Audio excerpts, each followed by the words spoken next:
Be intentional about how you live. Every single act, it could be done with some kind of purpose, some kind of intention, and this will really help you out instead of blindly and mindlessly going through the motions, or having that kind of mindset where you feel like you have to rush through something, where you need to get something done really fast.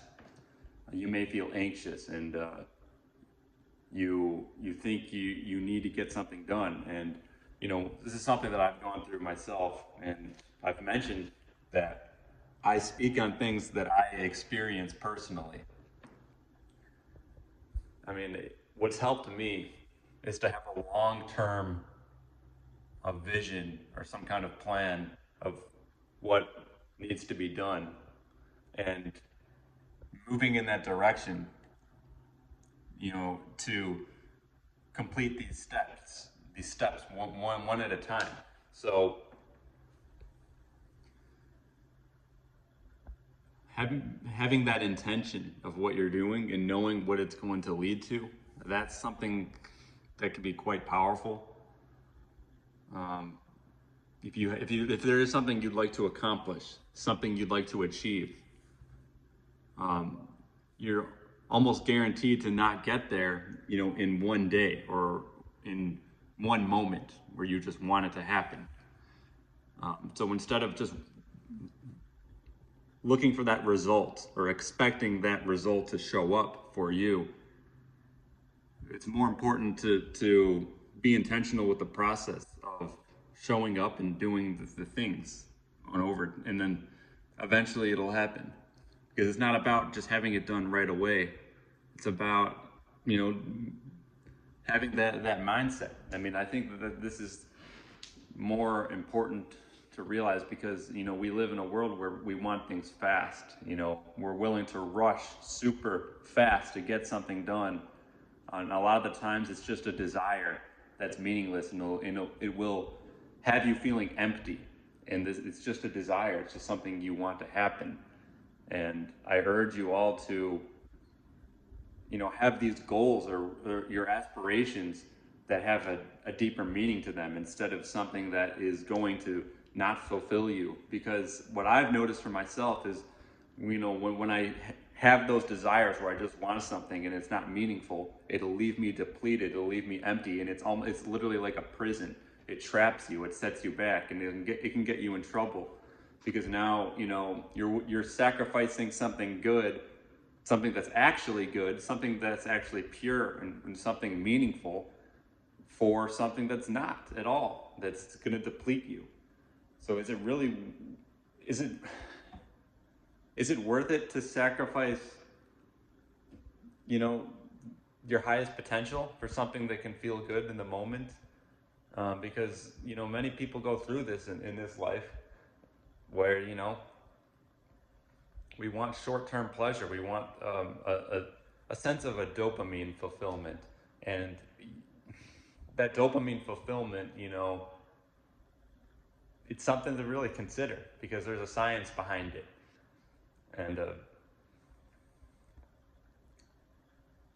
it's something I'm still working on myself.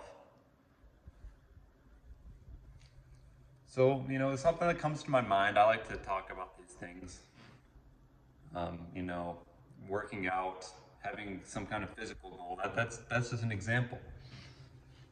And when you have a physical goal, you want to be really strong. You want to be really fast. You look at the best to do it, in those areas. There's a process behind it. There is a process behind it. So I'm speaking what's coming to my mind, things that I have gone through, and many of you can resonate with this. I won't make this too long, but we also get into these modes where we get bored, or we don't know what we're doing, so that's where we mindlessly do things. This is where I think it can be helpful to have a plan, not just for yourself, but when others get involved in helping you achieve these more meaningful achievements, these more meaningful um, long-term goals that you have, it can be extremely helpful. It doesn't, it, when you combine it with others, that's a meaningful relationship.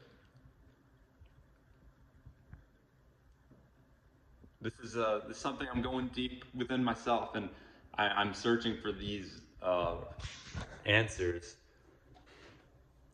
and it's coming through experience, because I have experienced both things, of wanting the pleasure of just a short term instant gratification, and then the other aspect, the opposite of that, which is more long term fulfillment. Because when you do want a short term fulfillment, you receive it, whether it's junk food, whether it's a sexual desire, and these things come in the form of this reality that we live in, with all of the distractions, and getting things that we want instantly, being readily available to you. And I've had, it's something I'm thinking about, and when you do get that short-term desire, it's depleted right the moment you get it. It's over with, and then you start over. You feel bad, and now you go back to square one. You go back to level one, and you have to start over. And I think of it as like levels to this. So step outside for a little bit. And this is it right here. Sometimes the simplest thing of just walking outside, taking a baby step to just get your feet moving, because sometimes that first step is the hardest. Whatever, if you're in your comfort zone of just being stuck inside and wanting to feel good, this is real long-term fulfillment, just being outside, because many people, even within their workspaces, are just stuck inside office buildings, or if you're just at home all day, you know how it is. Be intentional about what you're doing. It's helped me personally to just write things down. This is what I'm going to do today, and be intentional about what you're doing, how you're living. I can't stress this enough. I absolutely struggle with this. I have not figured it out. But these are realizations that I'm making based off experience. I've experienced both, honestly. I've gone through moments in my life, periods where I was engaged fully in that long term achievement mode, the long term goals, instead of just seeking that instant pleasure. But then sometimes in life we revert back to bad habits, and I've seen both. I've experienced both, and it's something I'd like to share. So maybe you can relate to this, but I know a lot of you can. And this is the world we live in, and it seems like it's easier to fall prey to these distractions that are readily available to us. So I like to, spread awareness of what's going on. So I'll leave you with that. I don't want to make this too long. So think about what I'm saying.